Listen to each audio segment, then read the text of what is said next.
Boa noite, boa noite, boa noite. Estamos começando. E aí, pessoal, boa noite. Oi, Rubi, Dani, o Tom. Oi, Lê, Ricardo. E aí, bem-vindos. Hoje vocês acham que vocês vão me botar numa cilada, né? Aliás, eu me botei numa cilada, né? Isso é arte? Essa é a pergunta que todo mundo quer responder, todo mundo ousa responder. É cilada, hein, Bino?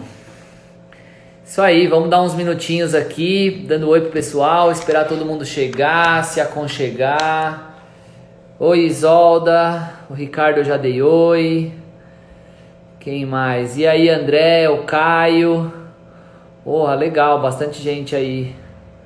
A Dani já dei oi pra ela também. Cris Suzuki, Melim, Cadu, a Denise me mandou uma mensagem agora há pouco. Fora Bozo, Carol, sempre importante. O Irã compartilhou agora, valeu Irã, o Tom também. Quem mais compartilhou? A Camila compartilhou. É isso aí, obrigado pessoal por apoiar aí. Eu faço o meu lado aqui, vocês fazem o lado de vocês aí. Vamos nessa. Olha, são 9h01, nós vamos esperar aqui enquanto a gente vai batendo um papo, a gente espera até dar 9h04 e aí a gente começa a nossa conversa, né? A conversa de hoje é a pergunta, né, que a gente vai tentar responder juntos. Eu preciso de vocês aí, hein? É se isso é arte. O que é arte? Qualquer coisa é arte, tudo vale, né? Se vale tudo no mundo da arte. Então, eu me coloquei nessa cilada aí de conversar sobre isso com vocês. E aí preparei uma coisa bem interessante aqui pra gente bater papo, preparei um roteiro bem legal e acho que vai ser bem útil. Nas últimas conversas a gente falou sobre colecionadores e a gente falou muito sobre como começar uma coleção, como montar uma coleção, sobre, enfim, critérios que um colecionador normalmente tem pra comprar uma obra e tal.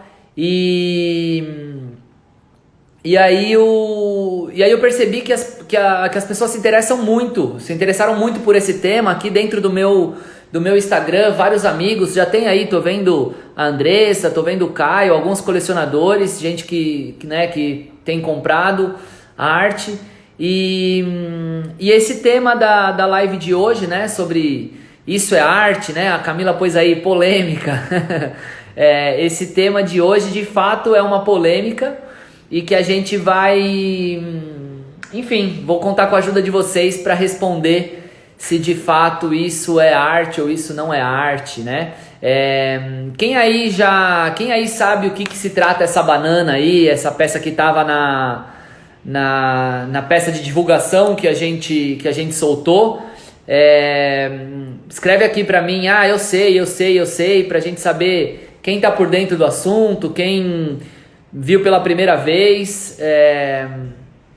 E aí eu falo um pouquinho sobre o que é essa banana aí. E aí depois ao longo da live a gente vai respondendo e vai conversando sobre o que é. Ó, o Daniel sabe, a Clara, o Ricardo, a Carol. Legal, a Camila também. Legal. Bom, são 9h04, então a partir de agora a gente começa de fato a bater um papo aí sobre o assunto que a gente se propôs hoje. E eu conto com vocês para algumas coisas, hein? Lembra do aviãozinho que tem aqui embaixo? Gasta o dedo no avião lá, não cai o dedo, manda para os amigos, manda para todo mundo, porque a nossa live tem sido bastante informativa, assim. A gente compartilha muito no sentido de formar público mesmo, muito no sentido de trazer uma novidade, da pessoa sair da nossa live não só com uma sensação gostosa de ter participado de um bate-papo, mas de fato dele ter aprendido alguma coisa alguma coisa com isso.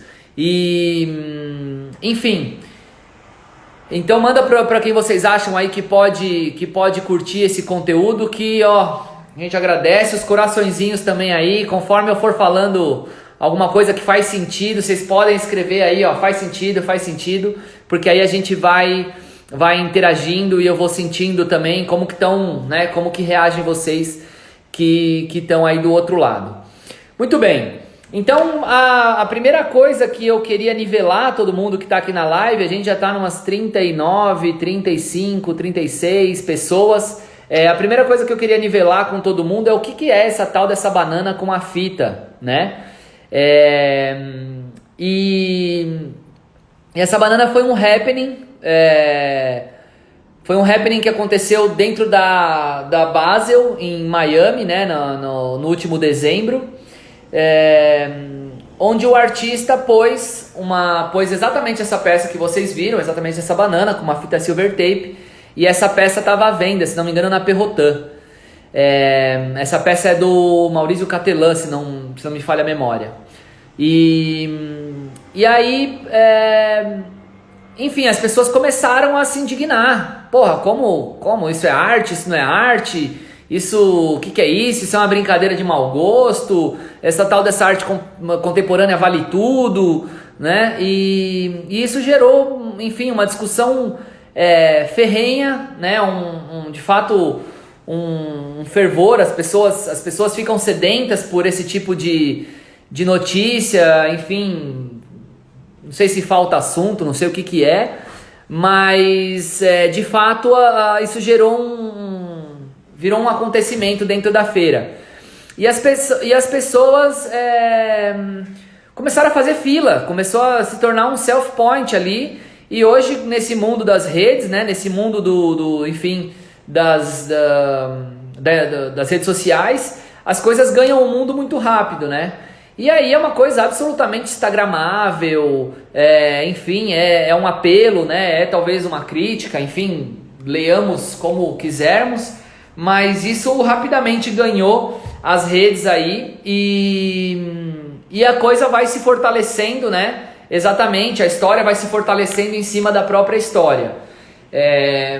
E aí, como se não bastasse, dado um tempo, né? O Roberto está perguntando aqui, foi polêmico tipo mictório? Talvez, Roberto. O fato é que a época do mictório, né? O Roberto deu a fonte do Duchamp. Na época do Opa, cortou um pouquinho aí. Na época do mictório, em 1917, a conexão tá meio instável, né? Eu tô percebendo aí que tá falhando. E aí? Faz um joinha aí para quem tá conseguindo me ouvir bem. A conexão eu tô achando que tá um pouco instável. Deixa eu ver se vocês estão todos me acompanhando. Sim, Denise, Tom, beleza. Alessandra, beleza, obrigado. Então, voltando para a pergunta do Roberto, se ela foi polêmica tal qual a do mictório, né? Na época do mictório a gente não tinha as redes sociais como a gente tem hoje. Então, eu imagino que ela tenha tido um alcance, né, naquele momento, mas com certeza o alcance de hoje, né, com certeza as coisas que acontecem hoje, a velocidade é muito maior. Então eu acho que a proporção, vamos dizer, para a época e a velocidade como caminhavam as informações pode ter sido a mesma. Boa referência, Roberto. A Carol também fez uma pergunta que depois quer saber algumas coisas sobre a galeria. A gente vai ter o espaço no final para responder as perguntas de vocês. Então, vou responder sim, viu, Carol? Fica tranquila. Beleza. E aí, como se não bastasse, a banana tá lá a banana tá lá na feira, né? No meio da principal feira de arte, que é a Basel. Dado o momento, vai um outro artista e come a banana, né? Então ele, na maior, chegou lá, tirou a banana do silver tape, descascou a banana e tal, e comeu. E aí tá dado, quer dizer, tá triplicado a repercussão da coisa, né? Porque, porra, e agora? Agora o que restou da obra continua sendo obra, não é obra? Aí comentaram, alguém lembra do valor? Eu não lembro do valor, 120 mil dólares ou 12 mil dólares, eu não lembro do valor, mas foi uma coisa, aí de novo, né? Começa a ganhar uma repercussão maior ainda. Deixa eu ver o comentário de vocês aqui. A Andressa falou, velocidade maior, mas tempo menor. Verdade, alcança muito rápido, mas também cai muito rápido, né, as informações. O Daniel comentou aqui, acredito que ganhou tanta notoriedade pelo valor que atingiu, se tratando de uma arte conceitual que parte do perecível, que é a banana. Choca com a questão da materialidade da arte enquanto propriedade. A Carol achou genial. A Isolda, talvez uma jogada de marketing como o tubarão do Damien Hirst. Mais uma vez marketing, história da melancia no pescoço, 120 mil dólares, isso, obrigado pessoal, 120 mil dólares. Então quer dizer, 120 mil dólares, tipo, bizarro, sabe? 12 milhões de dólares pelo tubarão. Aí as coisas começam a ganhar uma proporção que foge da nossa realidade. Você fala, meu, sei lá, tá de fato brincando com a nossa cara, né? E aí eu começo a ver que vocês colocaram algumas referências que nos ajudam a ter uma pista sobre essa resposta, né? Se aquilo é arte ou não é arte. Quem fez essa obra foi o Maurizio Cattelan, né? O Michel comentou agora, depois do Piero Manzoni, tem que tomar muito cuidado e tal. Quem sabe da obra célebre, ou sei lá, de uma obra muito famosa do Piero Manzoni. Comenta aí se vocês sabem de qual obra que o Michel tá falando. Outras pessoas falaram do Damien Hirst, que trabalha muito bem marketing, né? Trabalha muito bem a imagem dele. Cocô em lata, isso aí, Caio. A merda enlatada, né? Merda de artista, na verdade, era o nome da obra. E ele entregava de fato merda do artista em lata. Ou seja, todas essas coisas vão questionando, né? Os limites da arte, os limites da matéria. E aí eu preparei algumas questões aqui, né? Algumas conduções de como a gente pode avaliar, e a ideia é que no final, aliás, eu vou fazer uma enquete antes aqui. Quem aqui acha que aquilo é obra diz sim, e quem acha que aquilo não é uma obra de arte diz não. Eu vou fazer uma conta aqui mais ou menos do que vocês comentarem, entre sim é uma obra e não é uma obra. E aí no final eu quero fazer a mesma pergunta e ver se a gente mudou de opinião ou se a gente enfim, mantém e assim por diante, né? Eu vou fazer aqui o sim e não. O Edu voltou não, Márcio sim, Carol sim, Camila sim, Ricardo sim, Roberto sim. Quem mais? Ó, o Ney, bem-vindo, Ney. A Thaís também acha que é. Pô, a gente tá no meio do pessoal da arte contemporânea aqui, ó. Tom sim, Andressa sim, Isolda sim, o Irã também acha que sim. O Nário também. Legal, Estevam. Bom, a maioria... Regi, eu perguntei, o Valmir acha que não. Eu perguntei se a obra do Maurizio Cattelan, a banana com a fita silver tape, se aquilo é uma obra de arte ou não, né? Que é a resposta que a gente está se predispondo a dar aqui. E Júlia, Rejane, Daniel, bom, a gente tem aqui, sei lá, quase uns 20 votos pro sim e 2 votos pro não ainda. Interessante é que foi uma crítica sobre o mercado no maior espaço de comercialização dele. O Ney também acha que sim. Legal. Independente do sim ou do não, na verdade, um exercício que eu faço muito para entender, e aí aqui a gente vai um pouco além dessa história de se aquilo é uma obra de arte ou não, né? A gente começa a avaliar o conteúdo dessa obra e como que tipo de mensagens que ela passa e que tipo de desdobramentos que ela pode ter para a gente chegar a alguma conclusão um pouco mais, pelo menos um pouco mais consciente, né? Enfim, se é uma obra ou não, e mais do que isso, se é uma obra boa ou se não é uma obra boa, né? E aí eu sempre faço uma brincadeira dentro da galeria quando a gente recebe alguns visitantes lá, e a gente recebe, como a gente está deslocado, não sei se todo mundo aqui conhece o contexto em que se insere a OMA Galeria, mas a gente está deslocado desse eixo principal de circulação das artes visuais, né, que aqui em São Paulo fica ali na região do Itaim, Jardins e tal, a gente está em São Bernardo do Campo, então por isso a gente tem um trabalho muito forte de educação de público, né, de formação de pessoas, e a gente recebe muito um público espontâneo que não é o público frequentador de galerias, mas que tem todo o potencial para consumir, né, seja em forma de conteúdo, seja em forma de obra mesmo, comprar, né, obra de arte.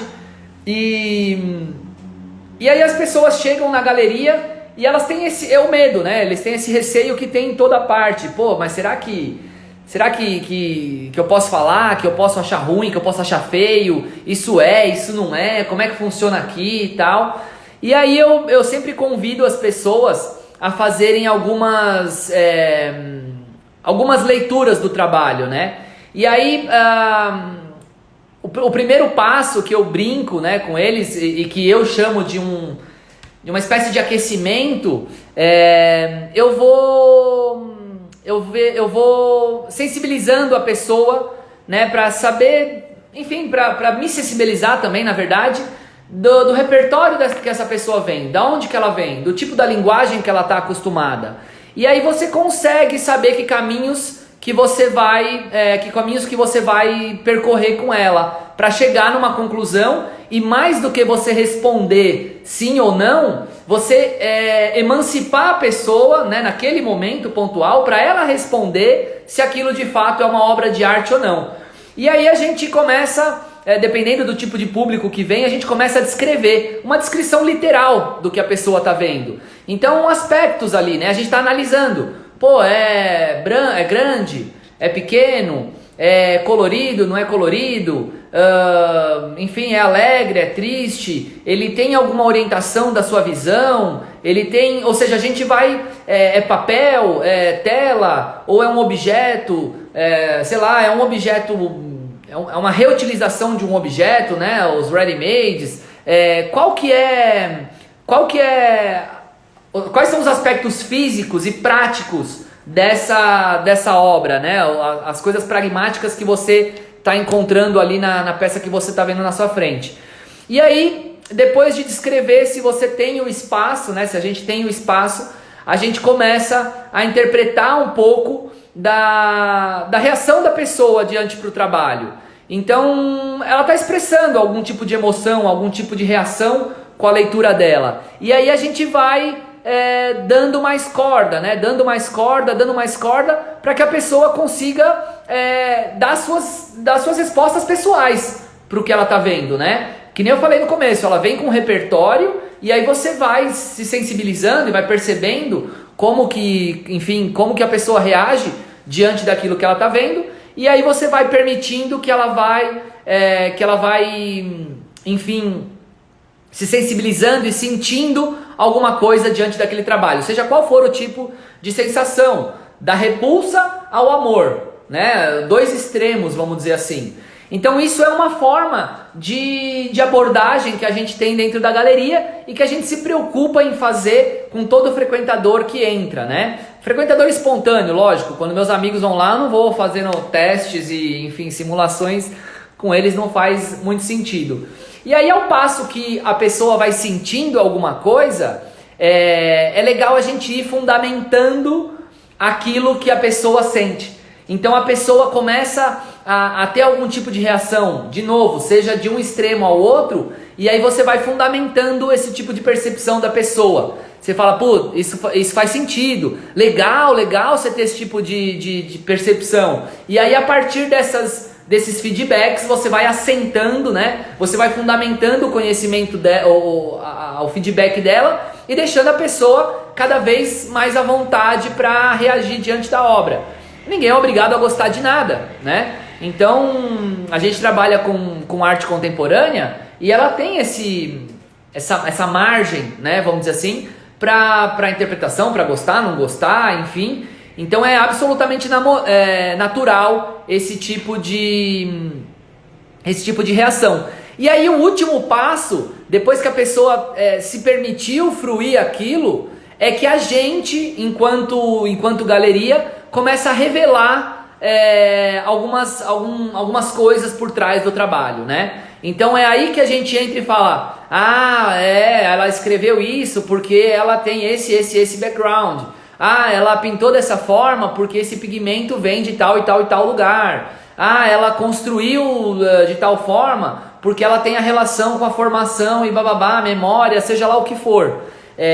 Ou seja, conforme o visitante entra, a gente guia ele pela autonomia dele, né, para que ele consiga responder no final o que ele acha daquele trabalho com segurança.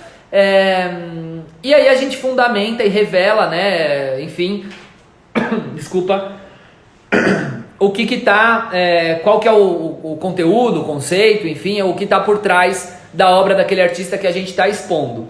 E aí eu entro num outro ponto que eu tinha preparado para bater papo com vocês, dos tipos de leitura, vamos dizer assim, que a gente convida as pessoas a fazerem, né, quando elas estão diante de um trabalho da galeria.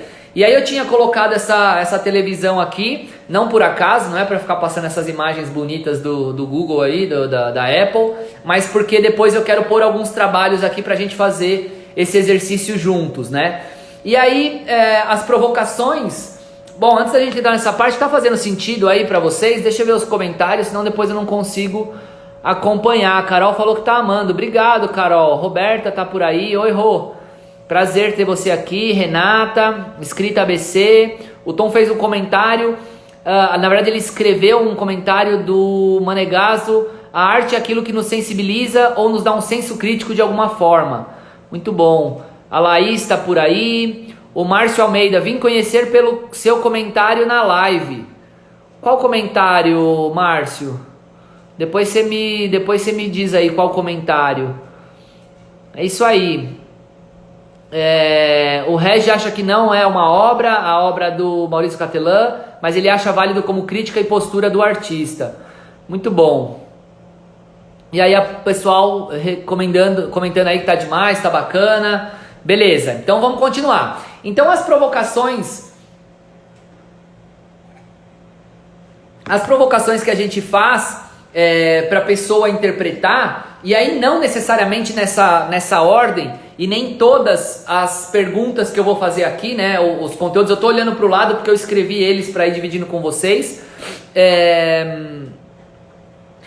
nem todas elas são... Oi Regina, desculpa, Regina Pessoa, então nem todas essas perguntas são respondidas por todas as obras, mas as que são nos permitem fazer uma leitura muito mais coesa e muito mais consistente do trabalho que a gente está vendo. Então, por exemplo, uma leitura espacial, né, do ponto de vista de onde se contempla a obra, né, de fato literal.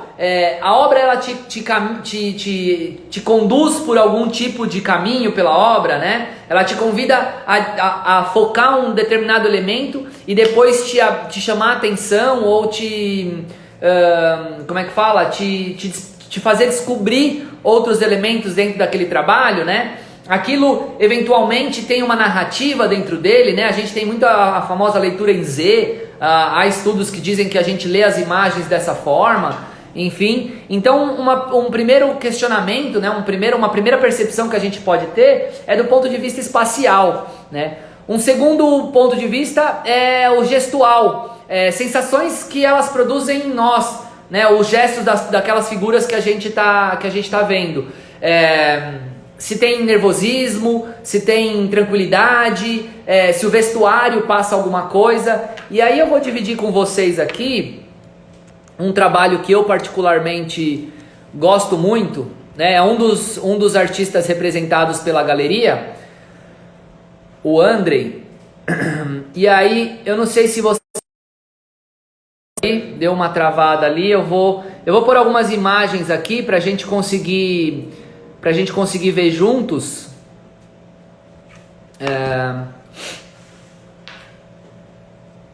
Então vamos lá, por exemplo, esse trabalho aqui do Andrei, né? A gente estava falando de gestual, e o gestual tem...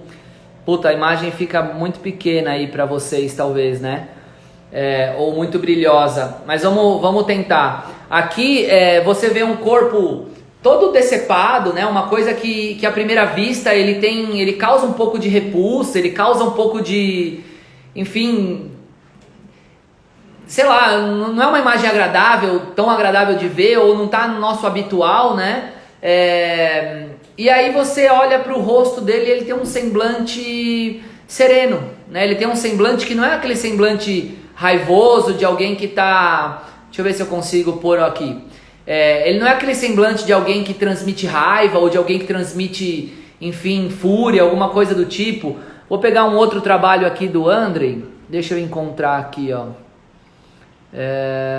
Deixa eu ver um que demonstre talvez isso de uma forma bem evidente.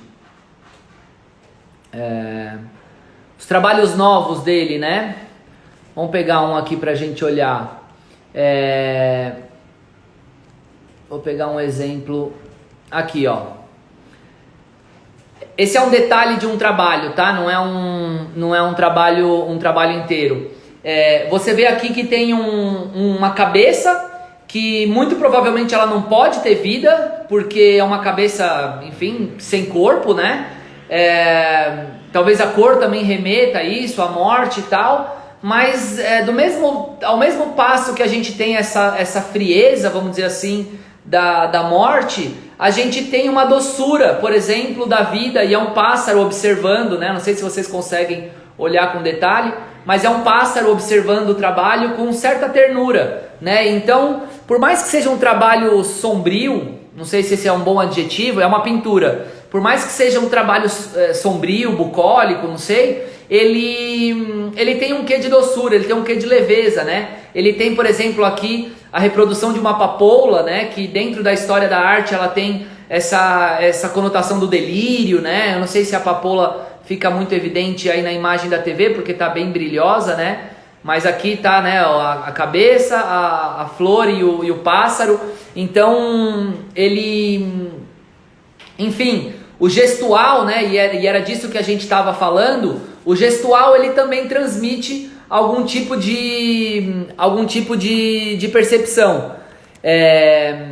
Aí, um outro tipo de leitura, né, o lumínico, ou luminotécnico, enfim, se a luz, da forma como a pessoa trabalha, ela traz algum sentido também, ou se a luz revela alguma coisa, ou se a luz esconde alguma coisa, né, o que acontece na sombra da obra, o que acontece na luz da obra. Então isso também é uma possível leitura. Uma leitura de símbolos também é uma leitura muito conveniente da gente fazer diante de um trabalho. Então, por exemplo, eu usei, né, esse trabalho do Andrei. A papoula, ela tem um significado dentro desse contexto da história da arte. E que tem essa relação com o delírio, né, com o imaginário e tal. E aí você pode pôr lá, sei lá, a cruz. A cruz tem um tipo de simbolismo, a pomba tem outro tipo de simbolismo. Quem mais? Me ajuda aí. O Ricardo pôs aí, a luz atrai o olhar, a sombra causa curiosidade. Muito bom, Ricardo. Simbolismo é sempre interessante na obra, tá comentando o Edu. Que outros símbolos? Agora me fugiu da cabeça, enfim. Mas tem 1 milhão de símbolos. Podem ser símbolos religiosos, pode ser o lírio, pode ser símbolos culturais, pode ser símbolos ancestrais, pode ser símbolo, enfim, de mil maneiras. Cachorro, fidelidade, por exemplo, a Isolda está comentando. Enfim, a Andressa também comentou do cachorro. Então tem uma série de símbolos aí que a gente consegue usar e consegue caminhar pela obra por conta disso. Coração, o Giga, o espelho, a Carol comentou também, o crânio, muito bom. Aí a gente tem o próprio não a grafia, o próprio gráfico da obra, vamos dizer assim, se ele tem uma tomada muito perto, se ele tem uma tomada mais distante, ou se ele cria seções de espaço-tempo diferente dentro desse trabalho, né? Se você olha o trabalho e a metade de cá ele está num espaço-tempo, a metade de cá está num outro espaço. Por exemplo, o Thiago, que é um outro artista da galeria, talvez eu possa até mostrar aqui, deixa eu abrir enquanto eu vou comentando com vocês, que ele tem esse trabalho do espaço-tempo, né? Ele trabalha muito com as fendas, então a obra dele, sei lá, você tem um plano talvez mais distante, um plano muito próximo. Deixa eu ver aqui, por exemplo, os papéis do Thiago, né? Ó, esses são trabalhos recentes dele. Deixa eu projetar aqui para vocês. Olha lá, eu não sei se vocês conseguem ver com a nitidez que eu vejo daqui. Eu vou trazer mais, ó. Você tem a imagem, né? Ó, e é só um fragmento de imagem aqui. A imagem em um plano. E você tem essa secção, né? Que ela te dá a sensação de profundidade, de você ir para um outro plano, por exemplo. Então é isso que eu quero dizer, por exemplo, quando a gente fala desse gráfico do trabalho, né? De você caminhar e entrar e sair pelo trabalho. Que mais que eu separei aqui como possíveis leituras que a gente pode fazer do trabalho? Eu talvez vou caminhar um pouco mais rápido com essas leituras aqui, pra gente também não ficar tão professoral a coisa, né? Mas tem lá relação relacional, né? Se tem relações que se criam a partir de tensão. Isso eu particularmente adoro, né? Essas relações de tensão que cria-se num trabalho. Vida e morte, amor e ódio. Enfim, que outros tipos de relações aí? Normalmente relações antagônicas, né? Que se justapõem num trabalho, cria aquela tensão. E aquilo é muito legal, né? A doçura e o amargor, a doçura e a violência, né? Então esse tipo de dicotomias são muito interessantes. Talvez uma leitura mais enciclopédica também, quando você tem, principalmente dentro do figurativo, né? Um personagem, um contexto, uma situação muito específica ali dentro acontecendo.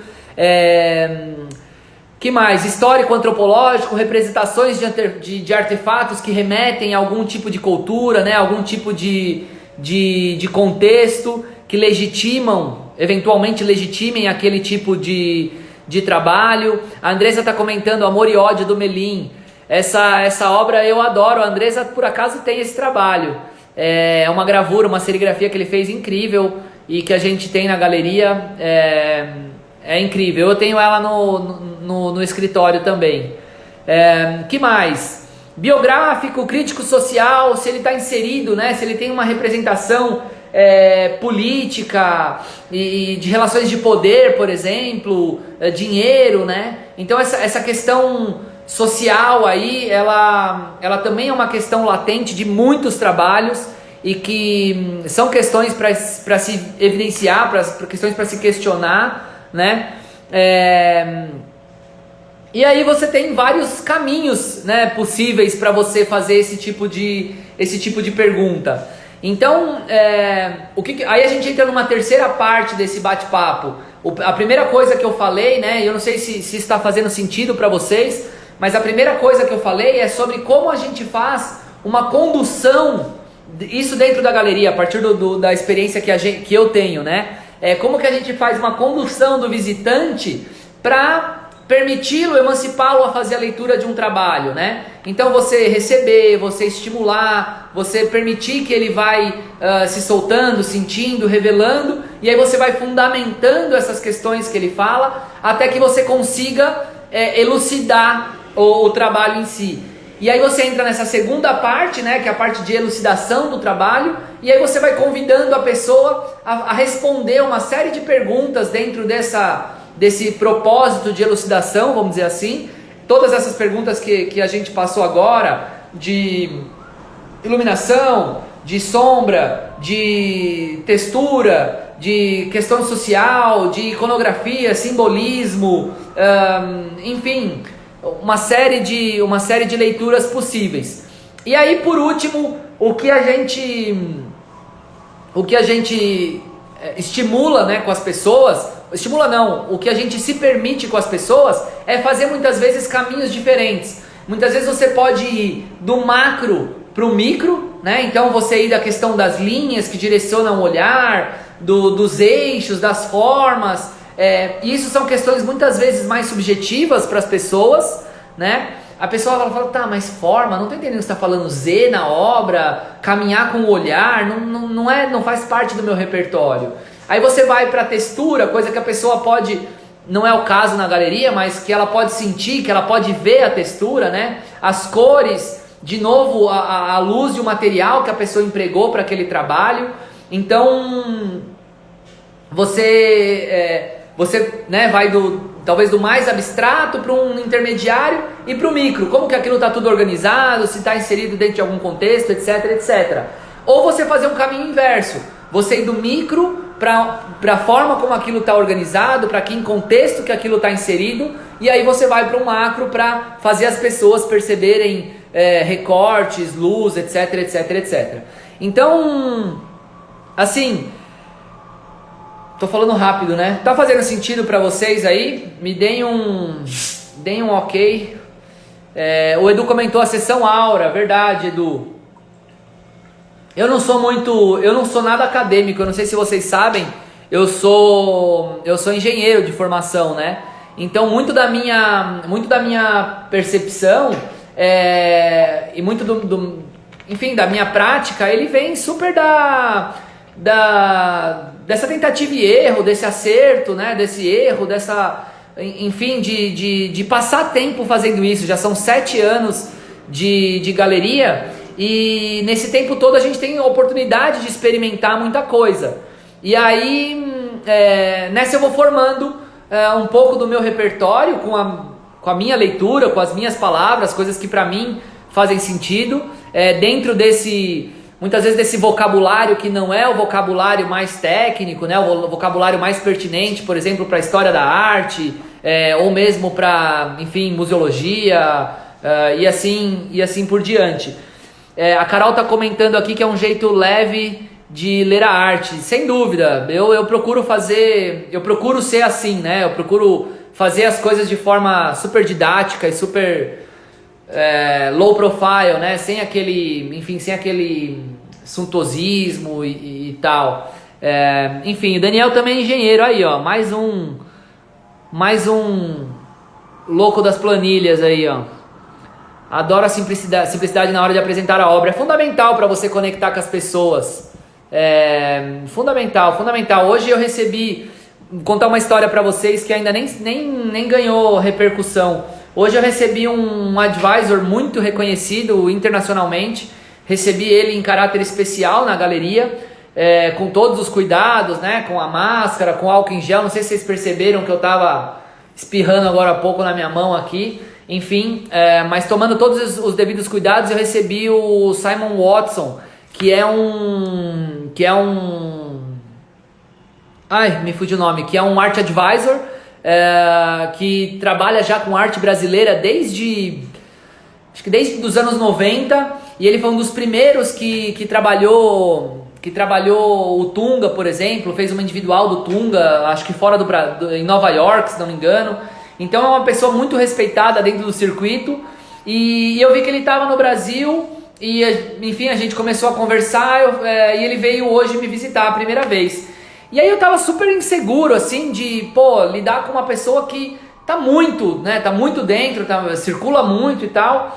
Eu falei, bom, vamos lá, vou fazer do meu jeito, do único jeito que eu sei fazer. E nessa simplicidade, né, de contar, de como as coisas são, eu vou ganhando energia, né? Quem acompanha aqui nas lives já sabe como que eu vou me empolgando, e daqui a pouco eu tô gritando. Aliás, as pessoas que estão do lado, às vezes elas fazem sinal assim, tipo, cara, você tá gritando, mas um pouco você não precisa nem do Instagram para falar com as pessoas. Porque eu vou me empolgando e a energia vai tomando conta e tal. E aí eu falo, eu fiz toda a apresentação para ele dentro da simplicidade que a gente tem. E aí ele saiu maravilhado, assim, ele falou, Tomás, foi uma visita assim fabulosa, né? Uma visita fenomenal, estou muito feliz de ter conhecido, de ter atravessado a cidade, de fato, parece que não, mas é uma barreira para a maioria das pessoas, né? Mas nesses tempos de pandemia, vamos dizer assim, ele conseguiu atravessar a cidade numa condição um pouco mais favorável em termos de trânsito e a gente ficou horas lá conversando, foi muito... Vocês estão rindo aí, Tomás se empolgando, imagina, a Camila tá rindo, vocês estão me denunciando. Quem aqui já assistiu alguma das lives aqui? Comenta aqui, ó. Escreve aqui, deixa eu ver. Hashtag velhaco aqui, ó. Põe aqui, hashtag velhaco. E quem aqui é novo nas lives? Quem aqui tá assistindo pela primeira vez? Ó, o Edu já assistiu mais vezes. A Carol quer conhecer a galeria. Carol, quando você quiser. Exceto em tempos de pandemia, né? Pelo amor. Malan, obrigado pelo comentário. Malan também é uma colecionadora muito amiga. A Carol é novata aqui, hein, Carol? Que gostoso que você tá curtindo. O Daniel é velhaco também, ó. A Rubi, a Malan primeira vez, a Rubi a primeira vez, é isso? O Tom é de carteirinha, que legal, tem muita gente que tá voltando várias vezes. O Jeff, a Isolda tá em todas. A Isolda, eu comprei uma obra da Isolda esses dias. Eu fui entrar no Tomás Juízo.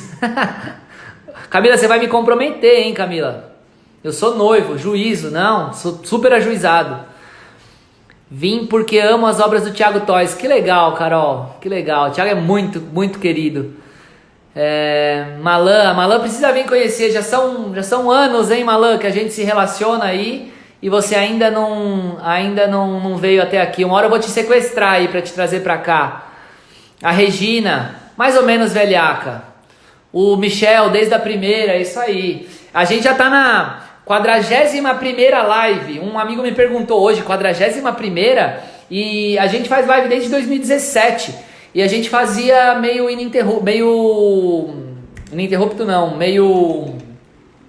oscilando.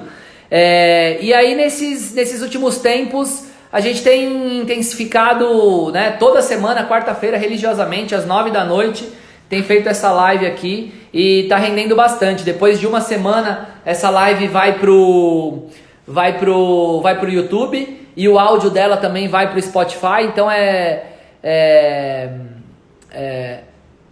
a hashtag de uma live old. Boa. Então depois ela vai também pro nosso Spotify, vai lá pro SoundCloud, então a galera consegue acompanhar em várias mídias. Há tempo que eu queria organizar as nossas redes sociais e agora, enfim, eu consegui. Muito bem, então dito tudo isso que eu tinha para dizer sobre as possíveis leituras de uma obra de arte, né?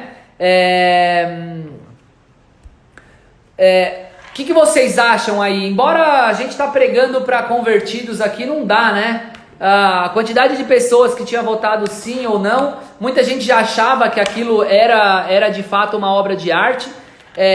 E se você se permite fazer esse tipo de leitura com a banana, né? Do ponto de vista do Maurício Catelan, qual artista que ele é, sobre o que ele fala, né? Outras obras que ele já fez, igualmente polêmicas, ou mais até. Ele fez o Hitler pedindo perdão, não sei se vocês lembram, né? Ele tá de joelhos assim, orando. Então é um artista que extrapola muito desse senso crítico, né? E um artista, eu não faço ideia de quantos anos o Maurício Catelan tem, mas inserido dentro do contexto onde ele se insere, né? E pegar uma banana, um objeto tão... Não é um objeto, né? Uma fruta, um elemento, né? Um ícone tão fútil assim, uma banana, né? Perecível, ela vai estragar ali acho que antes de terminar a feira a banana já estaria estragada. Quer dizer, de fato para fazer uma provocação, né? É de fato para fazer mexer com esse establishment, mexer com esse senso crítico comum.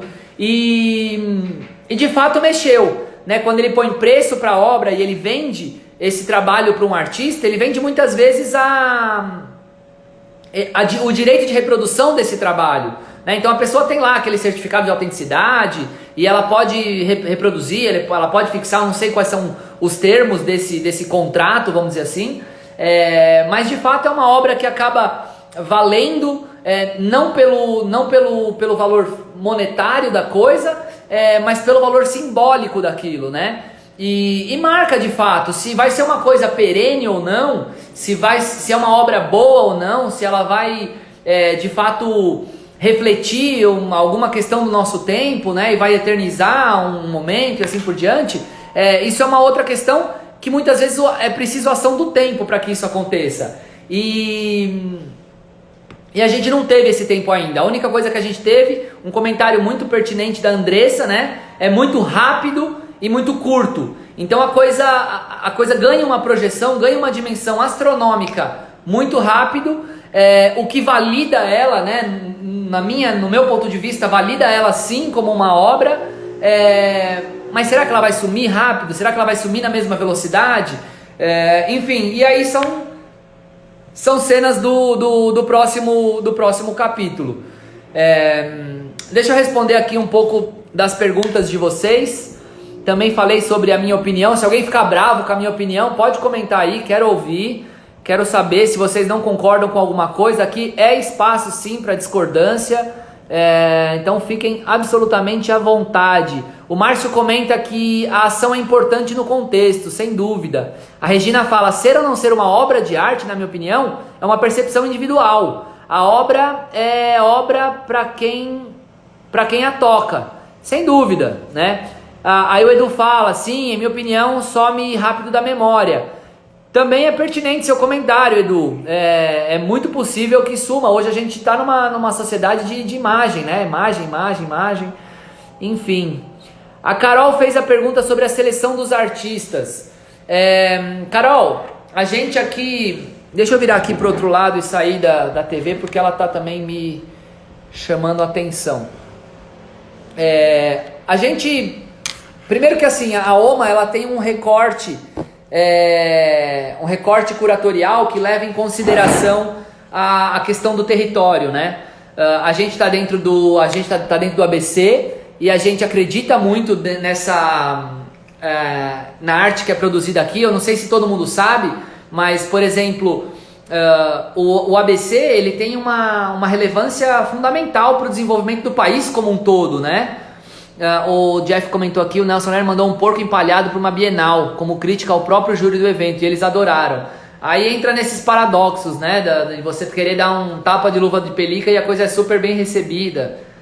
Enfim, e aí eu estava dizendo que para o desenvolvimento do país, né, a região geográfica onde está o ABC, ele está exatamente no caminho do Porto de Santos para São Paulo, né? E que foram os dois lugares que se desenvolveram primeiro, vamos dizer assim. O Porto, porque é a chegada, né, por vias marítimas, e o caminho da cidade, da cidade de São Paulo, porque era o Planalto.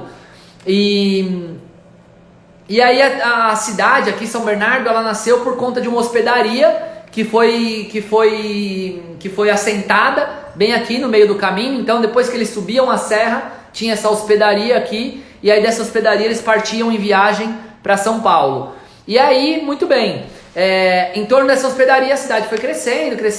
São Bernardo tem, eu nem sei, olha que cidadão, né? Eu não faço nem, eu acho que tem 406, 416, 426, sei lá, 400 e lá vai anos. Então é uma 426 anos, se não me engano. Então, para um país que foi descoberto há 500 anos, né, 426 anos é uma cidade bastante antiga. E então, por conta dessa localização geográfica, isso tudo para responder a pergunta da Carol sobre seleção dos artistas.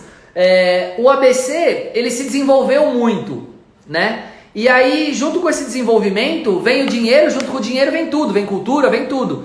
E o ABC, por exemplo, o primeiro cinema, né, o berço do cinema nacional, tá aqui no ABC, que é o Veracruz, né? A primeira casa do hip hop, por exemplo, do país, tá em Diadema, que é aqui no ABC.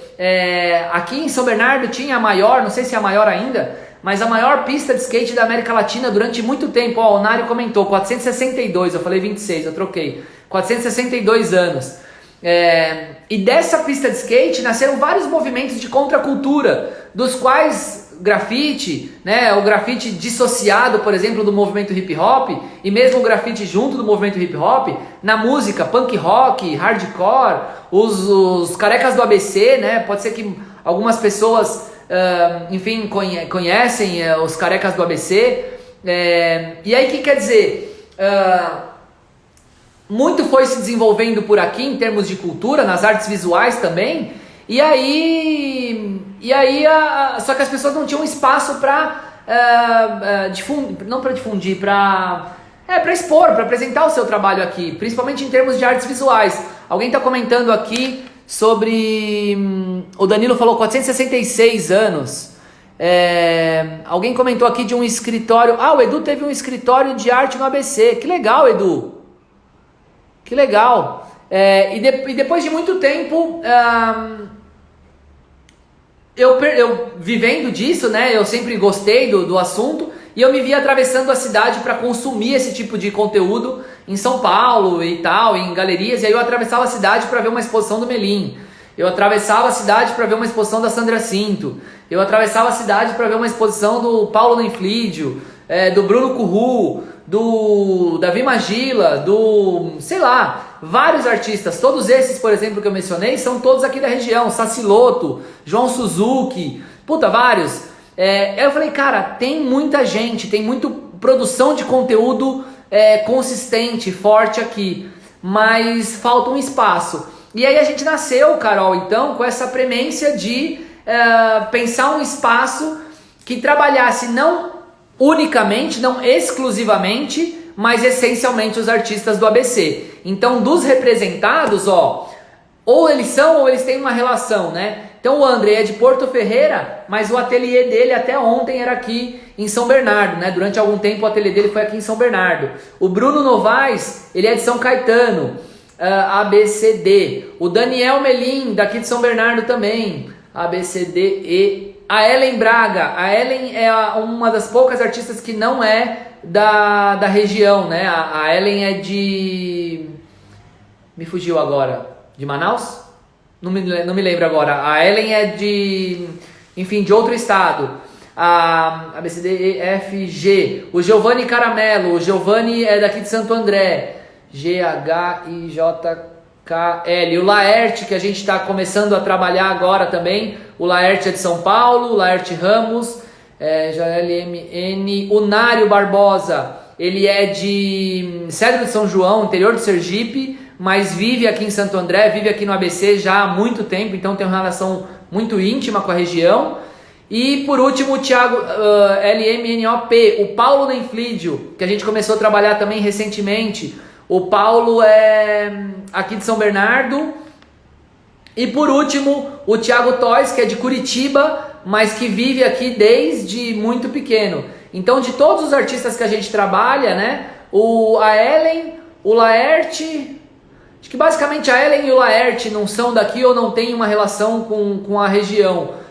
Do resto, enfim, todos têm essa relação. Aí a Carol me pergunta, o Edu perguntou se eu sou canceriano. Não, eu sou sagitariano, Edu. E se eu decido como? Carol, eu decido a partir de um relacionamento. Eu falo que eu namoro com todos eles antes de casar. Então, o primeiro passo é sempre a apresentação do currículo, né, do portfólio, currículo e portfólio, pra gente tomar conhecimento, ver como o artista muitas vezes eu convido eles para fazer uma exposição a título de, enfim, de uma iniciativa pontual, e aí você vê como o artista se comporta e se ele tem profissionalismo, se ele é consistente, se ele, enfim, quer aquilo para a vida dele de fato. E se a gente começa a ver essa reciprocidade, né, o alinhamento, né, o norte dele está alinhado com o nosso, aí normalmente dá casamento e a gente passa por uma representação e tal. Então é uma coisa, enfim, é uma coisa que é construída com o tempo, né? Por exemplo, o Giovanni foi uma relação que a gente construiu com o tempo, foi o Thiago que me apresentou.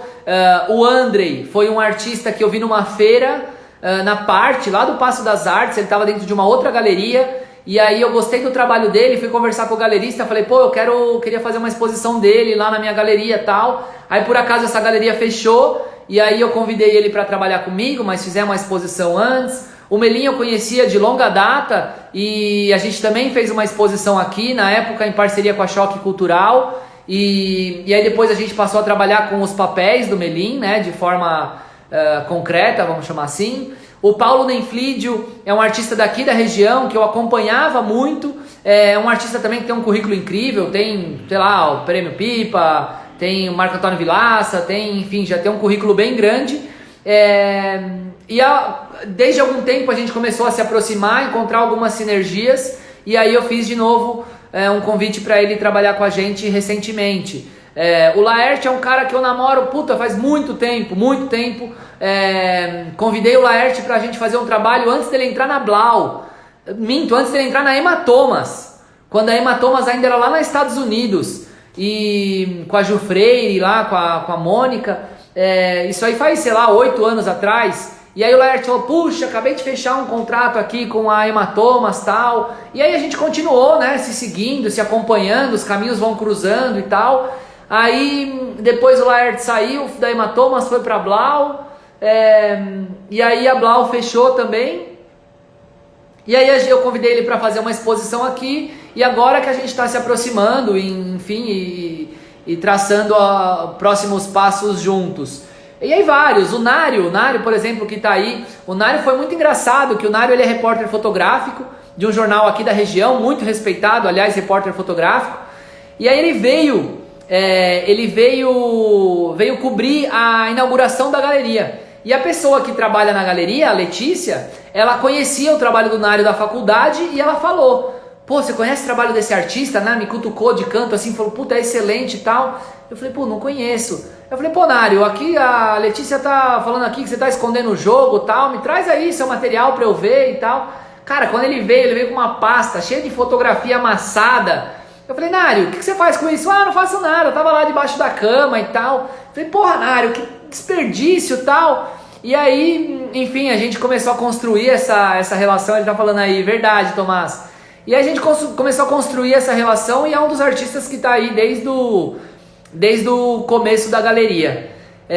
E vários outros, o Bruno também foi um artista que passou pelo laboratório da OMA, né? A OMA tem um acompanhamento de processo com artistas, ano a ano. Então o Bruno foi um dos artistas que fez o laboratório lá nas primeiras edições do laboratório, há 5, 6 anos atrás. E aí depois de um tempo eu convidei ele para fazer uma exposição e depois convidei ele para ser um artista representado. Que mais? O Thiago era um amigo de longa data, né? O Thiago era um amigo de infância. E assim vai, ou seja, os caminhos, vários caminhos, caminhos tortuosos, mas que acabaram levando todos para uma mesma direção aí. Muito bem, a gente está chegando no final, já é 9h28, a gente tem mais 2 minutinhos aqui, eu tô com medo de encerrar a live de repente. Queria agradecer muito vocês estarem aqui. Depois marca aí, dá um print da nossa live. Qual foi a hashtag de hoje? Eu falei alguma pérola hoje ou não? Para vocês depois postarem aí. Ó, o Bari chegou aí também. O Bari é um colecionador que eu falei pra ele que ele ia se dar mal começando a colecionar, e ele tem se tornado muito importante pra nós, o Rodrigo e a Renata, um casal que eu sou muito fã. É engraçado, os colecionadores também viram amigos, o Rodrigo já veio aqui em casa, enfim, a gente vai transcendendo as relações aí. Hashtag velhaco, o André sugeriu. Boa, vamos nessa. Hashtag velhaco, o Michel também sugeriu aí, ó. Então, ó, dá o print, hashtag velhaco, ninguém vai entender nada, porque velhaco não tem nada a ver com isso é arte ou isso não é arte. Dá aquele print, hashtag velhaco, põe lá, marca a gente, marca a OMA, pode me marcar também. Meu Instagram pessoal é Tomás Pacheco, THOMAZ Pacheco, e a gente vai repostar aí todos os prints de vocês, beleza? Obrigado mais uma vez. Quarta-feira que vem tem mais. Quarta-feira que vem tem uma visita muito especial, hein? Da Camila Yunis Guarita, da Cura. A Camila é uma art advisor super jovem, super competente. Vai estar aqui com a gente também. Épico volume 2. A última foi épico, verdade, Camila. Essa